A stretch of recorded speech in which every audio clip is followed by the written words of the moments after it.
Hello students, welcome to Learning Art. Today we are going to discuss about atomic mass.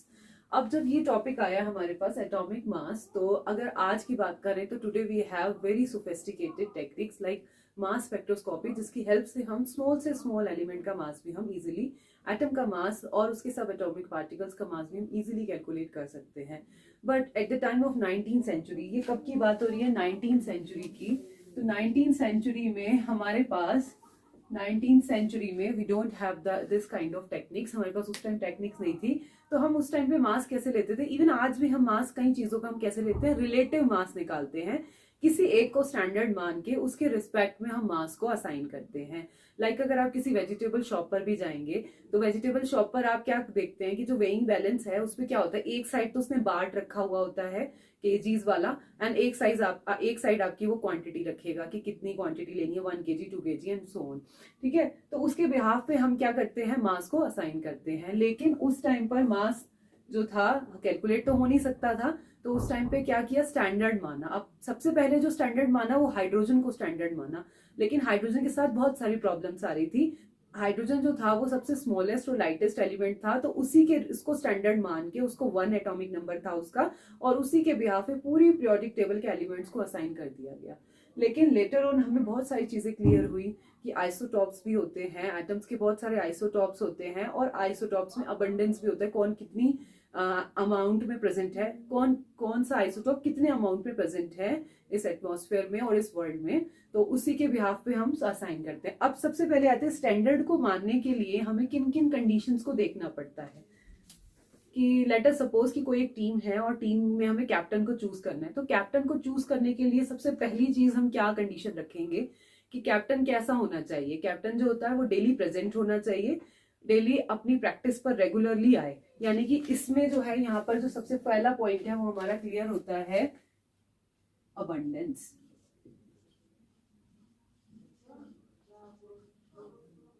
Fine.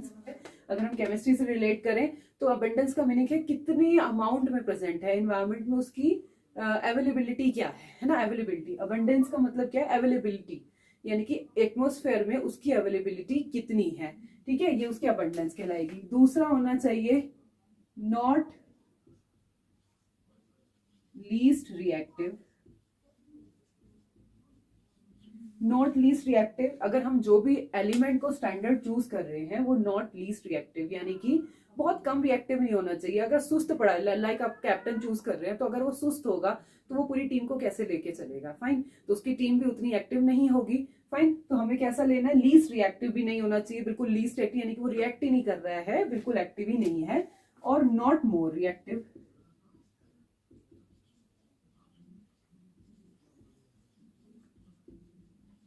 बहुत ज्यादा reactive भी नहीं होना चाहिए. बहुत ज्यादा रिएक्टिव होगा तो टीम के लिए भी प्रॉब्लम आएगी. फाइन, तो हमें कैसा कैप्टन चाहिए, जो मॉडरेट रिएक्टिव हो और एक्टिव हो अपने काम के लिए. ठीक है, ऐसे अगर हम केमिस्ट्री में बात करें तो कैसा होना चाहिए एलिमेंट, मॉडरेटली रिएक्टिव होना चाहिए, not more reactive, not least reactive. Fine, तो पहला तो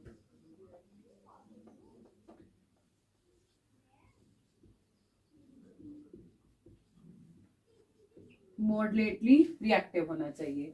उसके बाद जो लास्ट स्टैंडर्ड हम असाइन करते हैं, वो लास्ट स्टैंडर्ड क्या होता है, आइसोटॉप्स.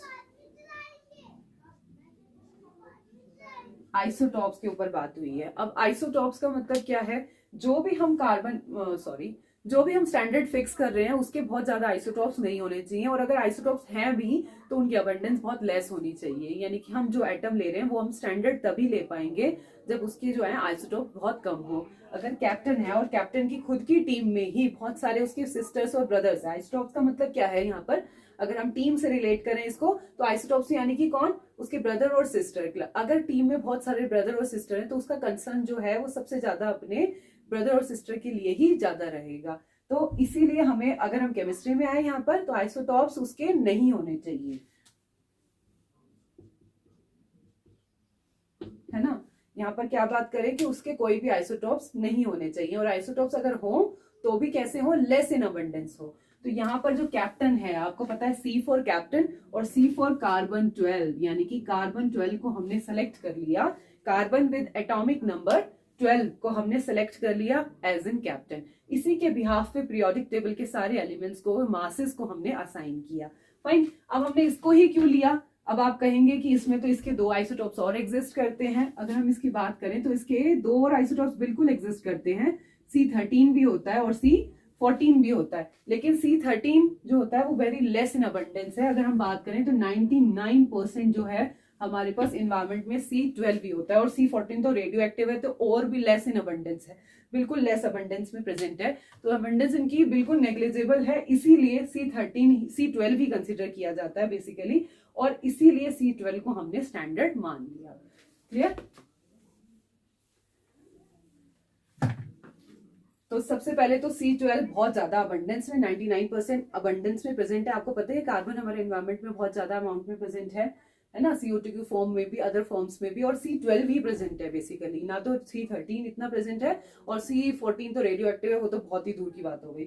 नॉट लीस्ट रिएक्टिव, ना तो ये ज्यादा रिएक्टिव है ना मॉडरेट रिएक्टिव। आपको पता ही है कार्बन की अपनी यूनिक कैरेक्टरिस्टिक्स है, और इसी वजह से कार्बन की यूनिक कैरेक्टरिस्टिक्स होने की वजह से, जैसे कैटिनेशन, टेट्रावेलेंसी, इसी की वजह से इसका एक यूनिक कैरेक्टर बनता है, और इसके यूनिक कैरेक्टरिस्टिक्स की वजह से इसने केमिस्ट्री की एक न्यू ब्रांच को जनरेट किया, दैट इज ऑर्गेनिक केमिस्ट्री, जिसको हम जानते हैं। तो कार्बन की बहुत सारी यूनिक प्रॉपर्टीज थी, इसीलिए कार्बन को एक स्टैंडर्ड मान लिया गया, और उसी के बिहाफ पे अदर मासेस को, अदर एटॉमिक मासेस को असाइन किया गया।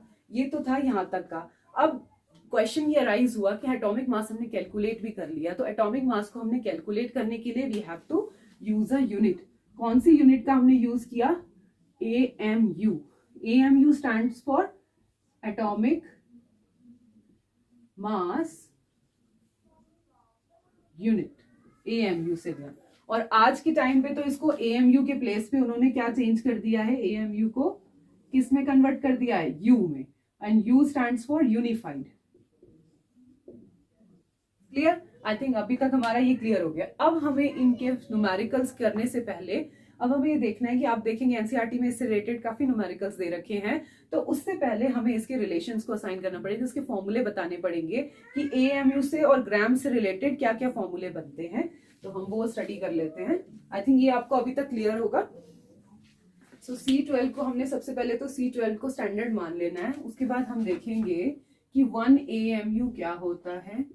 1 AMU is equals to 1/12 of the mass of C12 atom, यानी कि C12 carbon atom 1/12 of the mass of the C12 atom, ये किसके इक्विवेलेंट है? 1 एटॉमिक मास यूनिट में।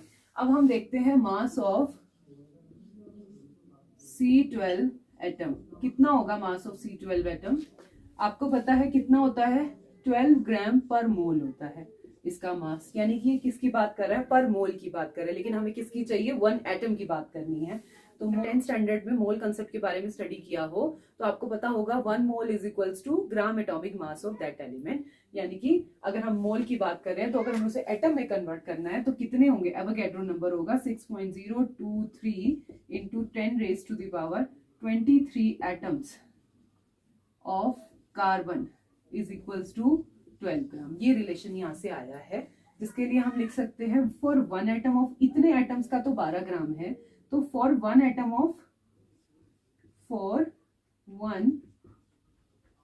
ऑफ कार्बन, अगर हम एक एटम की बात करें, फॉर 1 एटम ऑफ कार्बन, एक एटम की बात करें तो कितना होगा? 12 अपॉन एवोगैड्रो नंबर, और जिसको हम Na से रिप्रेजेंट कर देते हैं, ये इसका सिंबल है एवोगैड्रो नंबर का, तो हमने इसको Na से रिप्रेजेंट कर दिया।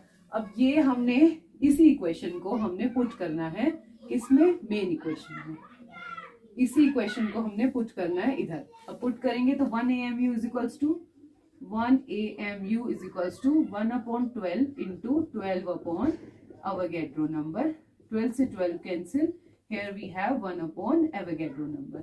यानी कि अगर किसी भी मास को हमने AMU में प्रेजेंट करना है तो हमें क्या, किससे डिवाइड करना होगा? उसको एवोगैड्रो नंबर से डिवाइड करना होगा। तो आप देखिए यहाँ पर 1 AMU is equals to 1 upon Avogadro number is what?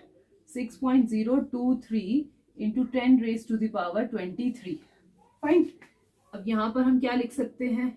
10 upon 6.023 into 10 raised to the power 24। 10 की मल्टीप्लाई डिवाइड कर दिया, और जब हम इसे मल्टीप्लाई डिवाइड करेंगे तो आपको पता है ऊपर 10 है नीचे 6 है, तो 1.66 into 10 raise to the power, ये ऊपर आके कितना हो जाएगा -24। तो ये हमारे पास इतना आ गया, यानी कि हमारे पास जो न्यू रिलेशन आया वो क्या आया, 1 AMU is equals to 1.66 into 10 raise to the power -20। अब ये क्या है, किस में है, ये ग्राम्स में है। फाइन, तो एक बार इसको रब करके ऊपर हम इस नए रिलेशन को लिख लेते हैं।